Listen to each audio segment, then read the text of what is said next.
Hello everyone, welcome to Step Up Academy. I am Ruchi Upadhyay, your chemistry mentor. और आज का जो टॉपिक लेकर आई हूँ बच्चों, that is refining of metal. मतलब अब हम आ गए हैं सबसे लास्ट पार्ट में मेटलर्जी के।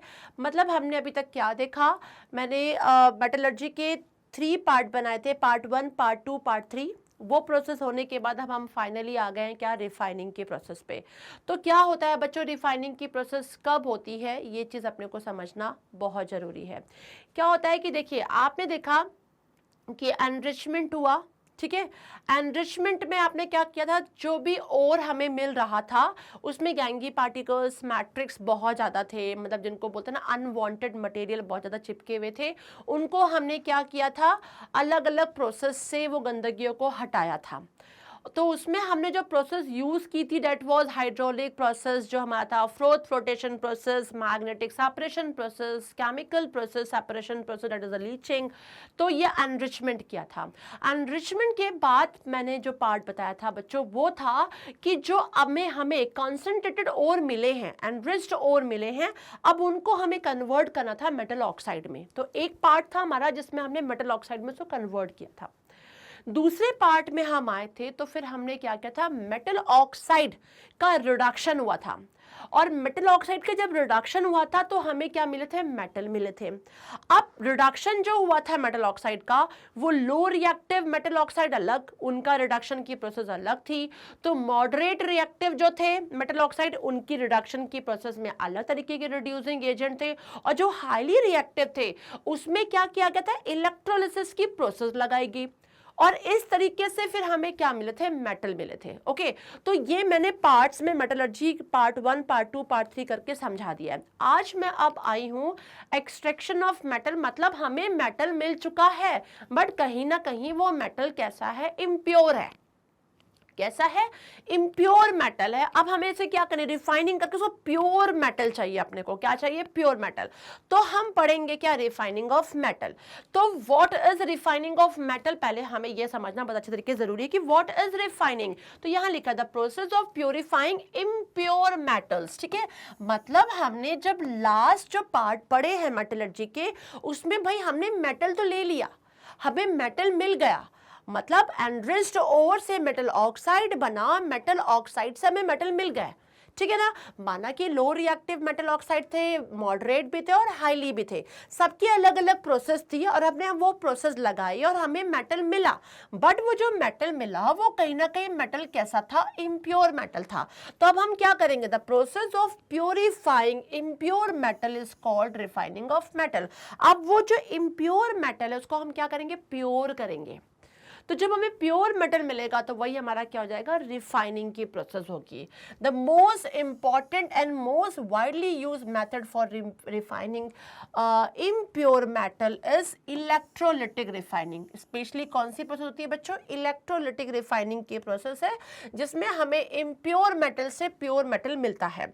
अब इलेक्ट्रोलिटिक रिफाइनिंग का मतलब क्या हुआ, इलेक्ट्रोलिटिक रिफाइनिंग मींस मतलब होता है कि हम बाय इलेक्ट्रोलिसिस प्रोसेस के थ्रू क्या करते हैं, इम्प्योर मेटल से प्योर मेटल को क्या करते हैं, गेन करते हैं, वो हमें मिलता है। तो हम क्या करते हैं, इलेक्ट्रोलिटिक रिफाइनिंग की प्रोसेस लगाते हैं। और इलेक्ट्रोलिटिक रिफाइनिंग का मतलब होता है इलेक्ट्रोलिसिस की प्रोसेस लगाई जा रही है। अब इलेक्ट्रोलिसिस की प्रोसेस हो रही है तो भाई फिर हो क्या रहा है, ऐसा कर क्या रहे हैं ये लोग। तो देखिए आपके सामने यहां पर एक देखिए एक डायग्राम है, यहाँ पे देखिए लिखा है कॉपर सल्फेट सॉल्यूशन दिया हुआ है, ठीक है ना। ये प्योर कॉपर कैथोड है, इम्प्योर कॉपर का कैथोड है, इस तरीके से यहाँ पे ये चीज़ बताई हुई है, ठीक है। एक सिंपल सा ये चीज़ बनाया है, लेकिन आपको समझना कैसे है कि हमें इम्प्योर मेटल से प्योर मेटल चाहिए। और ये प्रोसेस कौन सी है, इलेक्ट्रोलिटिक रिफाइनिंग की प्रोसेस है। मतलब इलेक्ट्रोलिसिस की प्रोसेस हो रही है, कहीं ना कहीं इलेक्ट्रिसिटी दी जा रही है और डिफरेंट डिफरेंट इलेक्ट्रोड पे हमें डिफरेंट डिफरेंट चीजें मिल रही है। एक अच्छे तरीके से इमेजिन कर लिया और समझ में हमें आ भी रहा है। अब होता क्या है, पहले लिया क्या, electro acidified copper sulphate solution as electrolyte हम लेते हैं। मतलब यहां पर हमें जो 2 इलेक्ट्रोड रहेंगे, ठीक है ना, ये जैसे 2 इलेक्ट्रोड दिख रहे हैं, ऐसे बच्चों 2 इलेक्ट्रोड है हमारे। तो एक इलेक्ट्रोड आपको यहां पे जैसे दिखाई पड़ रहा है कि, और एक हमारा क्या है, इधर है, क्लियर है। अब लिखा है acidified copper sulphate solution as electrolyte, हमने लिया। अब एसिडिफाइड का मतलब क्या होता है? एसिडिफाइड का मतलब होता है copper sulphate solution is acidified with dilute sulphuric acid, मतलब उसको एसिडिफाई किया गया है किसके साथ? डाइल्यूट सल्फ्यूरिक एसिड के साथ किया गया, तो उसको हम बोलते हैं क्या? Acidified copper sulphate solution. अब यहाँ पे लिखा a thick block of impure copper metal made anode, it is connected to the positive terminal of the battery. यहाँ पे देखिए ये पॉजिटिव टर्मिनल है, इट इज नेगेटिव टर्मिनल, ठीक है। तो अब जब हम क्या करते हैं, कॉपर सल्फेट सॉल्यूशन को बच्चों ले रहे हैं, सिंपल सी बात है, जो हमारा एसिडिफाइड कॉपर सल्फेट सॉल्यूशन था यहाँ पे लिया गया था, तो यहाँ पे देखिए दो तरीके के हमें एक एनोड मिलेगा और एक कैथोड मिलेगा, जहां positive charge that is anode और एक क्या है? नेगेटिव। तो जो थिक ब्लॉक जिसकी होगी, तो thick block of impure copper metal, तो जो एक थिक ब्लॉक होगा वो किसका होगा? Impure copper metal is made anode, it is connected to the positive terminal of the battery. तो वो कहां पे जा रहा है? इस तरफ जा रहा है, क्लियर है। और वो क्या होगा? हमारा इम्प्योर कॉपर होगा, ध्यान रखिएगा बच्चों, वो इम्प्योर कॉपर होगा जो कहां जा रहा है? पॉजिटिव टर्मिनल की तरफ जा रहा है, एनोड की तरफ है, ठीक है ना। अब a thin strip of pure copper metal is made cathode, मतलब कि यहाँ पे ये नेगेटिव चार्ज है और यहाँ पर जो मिलेगा it is connected to the negative terminal, यहाँ पे मिल रहा है प्योर, तो ये नेगेटिव टर्मिनल की तरफ जो आ रहा होगा, ठीक है ना बच्चों, वो क्या होगा? हमारा प्योर कॉपर होगा। वो क्या मिलेगा हमें? Pure copper. तो ये बात को ध्यान से सुनिएगा कि क्या चीज बोला जा रहा है कि एसिडिफाइड कॉपर सल्फेट सॉल्यूशन हमने लिया, और वो जो लिया वो कैसे लिया? एज अ इलेक्ट्रोलाइट उसको लिए यूज, हम इलेक्ट्रोलिसिस की प्रोसेस कर रहे हैं, तो इलेक्ट्रोलाइट यहाँ पर लेंगे, तो वो हमने क्या लिया? एसिडिफाइड कॉपर सल्फेट सॉल्यूशन लिया। इसका मतलब होता है the copper sulphate solution is acidified with dilute sulphuric acid, ठीक है। अब इसके बाद दो यहाँ पे देखिए हमें इलेक्ट्रोड दिखाई पड़ रहे हैं, तो यहाँ पे सिंपल सा बोला है जो इम्प्योर कॉपर मेटल होगा, ठीक है ना, एसिडिफाइड जो सोल्यूशन है हमारा, उसमें जो इम्प्योर कॉपर मेटल होगा वो इम्प्योर कॉपर मेटल किसकी तरफ जाएगा? पॉजिटिव टर्मिनल की तरफ जाएगा, मतलब एनोड की तरफ जा रहा होगा, ठीक है ना। और a thin strip of pure जो कॉपर मेटल है वो हमें कहाँ मिले? दिखाई पड़ेगी नेगेटिव टर्मिनल की तरफ, मतलब कि हमें दिखाई पड़ेगी कहाँ पर? वो कैथोड की तरफ दिखाई पड़ेगी बच्चों। तो ये चीज हमें समझ में आया। तो अब लिखा है अनपासिंग इलेक्ट्रिक करंट। अब जब हम इलेक्ट्रिक करंट को पास करते हैं, impure copper from the anode dissolve, और हमें भी पता है बच्चों की जो इम्प्योरिटी होती है उस वो क्या होता है, यहाँ पे दिखाई पड़ा कि कैसे डिसॉल्व हो रही है, तो सीधे बोल रहे हैं on passing electric current copper, impure copper from the anode, यहाँ से पॉजिटिव टर्मिनल से, तो कॉपर जो थे वो क्या होंगे? Goes into copper sulphate solution and pure copper from the copper sulphate solution deposit on cathode. मतलब कि ध्यान रखिएगा, सिंपल सी बात बोली है कि ये पॉजिटिव टर्मिनल है, नेगेटिव टर्मिनल है, और पॉजिटिव पे हमें पता है कि क्या आ रहा है? इम्प्योर कॉपर, ठीक है ना। और यहाँ पे नेगेटिव टर्मिनल पे क्या थे? प्योर थे, हमें प्योर मिल रहा था। फिर दूसरी बात बोली, जैसे ही इलेक्ट्रिक करंट को पास किया तो जो इम्प्योर कॉपर था, ठीक है, फ्रॉम द एनोड, ये एनोड से जो इम्प्योर था वो क्या करेगा? डिसॉल्व होगा और क्या बना लेगा? कॉपर सल्फेट सॉल्यूशन में ही वो क्या कर लेगा ना, dissolve, goes into copper sulphate solution, और वो डिसॉल्व होके कॉपर सल्फेट सॉल्यूशन में चला जाएगा। लेकिन जो प्योर है वो प्योर हमारा कहाँ पे रहेगा? कैथोड पे ही डिपॉजिट हो जाएगा। कहाँ पे डिपॉजिट होगा? अपने कैथोड वाले एरिया में डिपॉजिट हो जाएगा। तो इस तरीके से हमें प्योर जो मेटल है वो कहाँ मिल जाएगा बच्चों? कैथोड पे मिल जाएगा। किस पे मिल जाएगा? कैथोड पे मिल जाएगा। मैं फिर से एक बार समझा रही हूँ, उसको ध्यान समझ लीजिएगा। रिफाइनिंग प्रोसेस जब हो रही है तो हमने क्या लिया है? इलेक्ट्रोलाइट किसको लिया है? एसिडिफाइड कॉपर सल्फेट सोल्यूशन लिया है एज अ इलेक्ट्रोलाइट। इसका मतलब होता है कि कॉपर सल्फेट सोल्यूशन जो होता है वो किसमें एसिडिफाइड किया गया है? डाइल्यूट सल्फ्यूरिक एसिड में किया गया है, जो यहाँ पे इलेक्ट्रोलाइट लिया गया है। फिर हमने क्या देखा? जो इम्प्योर कॉपर मेटल थे वो हमें दिख रहे थे पॉजिटिव टर्मिनल की तरफ, और जो प्योर थे वो कहाँ पे इनकी लेयर दिख रही थी? अपने को प्योर कॉपर कैथोड की तरफ दिखाई पड़ रहे थे। ये कब हुआ? जब जैसे ही इलेक्ट्रिक करंट को पास किया उसके बाद हमने क्या देखा? जो इम्प्योर कॉपर थे फ्रॉम द एनोड, ठीक है, वो क्या होने लगे? डिसॉल्व हो गए, ठीक है। कहाँ से? एनोड से, जो यहाँ पे जितना पॉजिटिव वाले टर्मिनल थे वो क्या हुए? डिसॉल्व हुए and goes into copper sulphate solution. और कहाँ चले गए? ये जो सोल्यूशन था वहीं पे चले गए ये। लेकिन जो अपना कहाँ मिला था? कैथोड पे, नेगेटिव टर्मिनल पे जो हमें प्योर मिले थे, वो क्या हुआ? वो प्योर कॉपर जो था वो बिल्कुल भी चेंज उनमें नहीं आया। वो pure copper from the copper sulphate solution deposit on cathode. और वो प्योर जो थे वो कॉपर सल्फेट सोल्यूशन से कहाँ चले गए? एंड कैथोड की तरफ चले गए। और वो हमें क्या मिले? प्योर मिले। वो कैसे मिले? प्योर कॉपर मिले हमें।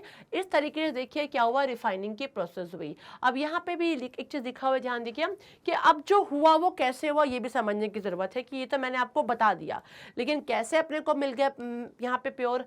तो लिखा है कॉपर सल्फेट सोल्यूशन जो था हमारा, ठीक है, उसके पास क्या थे? दो चीजें थी, कॉपर आयन ये जो Cu2+ है, और दूसरा चीज क्या है? SO4 2- मतलब कि सल्फेट आयन है। जैसे ही इलेक्ट्रिक करंट बच्चों पास करेंगे कॉपर सल्फेट सोल्यूशन से, तो आप क्या देखेंगे? दो तरीके की रिएक्शन होगी। क्या रिएक्शन होगी? द टू इलेक्ट्रोड्स पे जो रिएक्शन हुई, the positively charge copper ion जो हमारा था फ्रॉम द कॉपर सल्फेट से solution go to the negative electrode, वो कहाँ जाने लगा? कैथोड की तरफ जाने लगा। And by taking electron from the cathode get reduce to copper atom. ठीक है, तो देखिए ये कैथोड पे जाने लगा और उसके बाद क्या किया? इलेक्ट्रॉन को लेके देखिए क्या हो गया? रिड्यूस हुआ और ये कॉपर एटम में कन्वर्ट हो गया। दूसरे वाली कंडीशन में आप देखिए बच्चों, यहाँ पर हम बात करेंगे कि copper atom of the impure, जो इम्प्योर वाले एरिया में थे, वो क्या करेंगे? वो लॉस करेंगे इलेक्ट्रॉन्स को। जब लॉस करेंगे इलेक्ट्रॉन को तो एनोड से तो इनफॉर्म कॉपर आयंस, वो क्या बना लेंगे? कॉपर आयंस बना लेंगे, विच गो इनटू द इलेक्ट्रोलाइट, वो इलेक्ट्रोलाइट में चले जाएंगे। Solution this require less energy than the discharge of sulfate ion at anode। तो यहाँ पे देखिए ये कॉपर एटम था जो इम्प्योर था, वो क्या करेगा? इलेक्ट्रॉन को देगा। ठीक है, अब जब इलेक्ट्रॉन को देगा तो क्या होगा? कॉपर आयन बनेगा जो कि इलेक्ट्रोलाइट में जाने लगेंगे। In this way copper ions are taken from the copper sulphate solution, फिर से ले लिए जाएंगे at the cathode and put into the solution at the anode. इस तरीके से हम क्या देखते हैं कि जो मेटल की रिफाइनिंग हो रही है बच्चों, वो मेटल की रिफाइनिंग तभी होगी जब कॉपर सल्फेट सोल्यूशन एसिडिफाइड है। ठीक है ना, उसके बाद हमें पता है कि डिफरेंट टू इलेक्ट्रोड्स हैं, एक हमारा क्या है? एनोड है और एक हमारा कैथोड है। जो हमारा प्योर था वो कहाँ से? इलेक्ट्रोलाइट से देखा जाए तो वो कहाँ जाने लगे? कैथोड की तरफ जाने लगे बाय टेकिंग इलेक्ट्रॉन। वो इलेक्ट्रॉन को लेंगे और क्या होंगे? कॉपर एटम में कन्वर्ट हो जाएंगे, डिपॉजिट हो जाएंगे कैथोड के ऊपर। लेकिन यहाँ पर जब बात आएगी किसकी? कॉपर एटम जो एनोड पे थे, ठीक है ना, फ्रॉम इम्प्योर एनोड जिसको बोला गया है, वहां से वो कहाँ जाएंगे? जैसे ही हम बात करेंगे कि which go into the electrolyte solution, तो वो क्या करेंगे? दे रिक्वायर लेस एनर्जी और क्या करेंगे? लॉस करेंगे टू इलेक्ट्रॉन्स को। और जैसे ही लॉस करेंगे तो वो क्या होंगे? कॉपर आयंस के फॉर्म में कहाँ चले जाएंगे? इलेक्ट्रोलाइट में चले जाएंगे। और इस तरीके से कॉपर सल्फेट सोल्यूशन में ये चला जाएगा और हमें जो प्योर है वो कॉपर सल्फेट सोल्यूशन से हमें कैथोड पे डिपॉजिट फॉर्म में दिखाई पड़ जाएगा। तो इस तरीके से बच्चों जो है हमारी रिफाइनिंग की प्रोसेस होती है। और मैंने आपको कॉपर का इसलिए बताया क्योंकि अपने को कॉपर के बारे में भी जानना जरूरी है, क्योंकि इसके ऊपर भी क्वेश्चन पूछा जाता है। तो ये है हमारे इलेक्ट्रोलिसिस प्रोसेस और हम रिफाइनिंग कर रहे हैं किसके थ्रू? Bye electrolysis process. और इससे वेरी इजीली हमें प्योर मेटल मिल जाते हैं फ्रॉम इम्प्योर मेटल, जो हमने प्रोसेस बताई है। तो इस तरीके से आप देखिए कि मेटलर्जी का पार्ट पूरा खत्म हो गया है, एक्सट्रैक्शन ऑफ मेटल हो गया, प्योर मेटल भी हमें बाय रिफाइनिंग के प्रोसेस के थ्रू पता चल गया है और मिल जाते हैं। तो इन सभी को आप टॉपिक वाइज टॉपिक मेरे अभी तक एक्सट्रैक्शन वाले पार्ट को देखें, यदि हम मेटल के बारे में बात कर रहे हैं तो मेरे इसके ऊपर अभी तक टोटल ये 5th वीडियो है। तो ये पार्ट 1, 2, 3 पढ़ लीजिएगा, एनरिचमेंट ऑफ 4 पढ़ लीजिएगा एंड इसको जरूर पढ़ लीजिएगा। इस तरीके से पूरे स्टेप में हो और मैं अभी एक बार पूरे साथ में भी लेकर आऊंगी आपके पास कि आपको पूरा क्लियर हो जाए कि how we can extract metal from ore, है ना, क्योंकि इसके ऊपर बहुत सारे क्वेश्चन आते हैं। तो आपको भी इनमें और क्या क्या चीजें पढ़नी है ध्यान रखिएगा। स्मेल्टिंग की प्रोसेस क्या होती है ये जरूर पढ़ लीजिएगा, थर्मेट प्रोसेस को समझ लीजिएगा, कैल्कुलेशन की प्रोसेस को समझ लीजिएगा, रोस्टिंग की प्रोसेस को समझ लीजिएगा और किस किस में ये होते हैं ये भी जरूर समझ लीजिएगा। और इसके साथ साथ रिफाइनिंग की प्रोसेस तो आपके सामने है ही। तो टाइम हो गया है कि इसका लाइक करने का, सब्सक्राइब करने का, बेल आइकॉन को क्लिक करने का। Thanks for watching this, bye bye.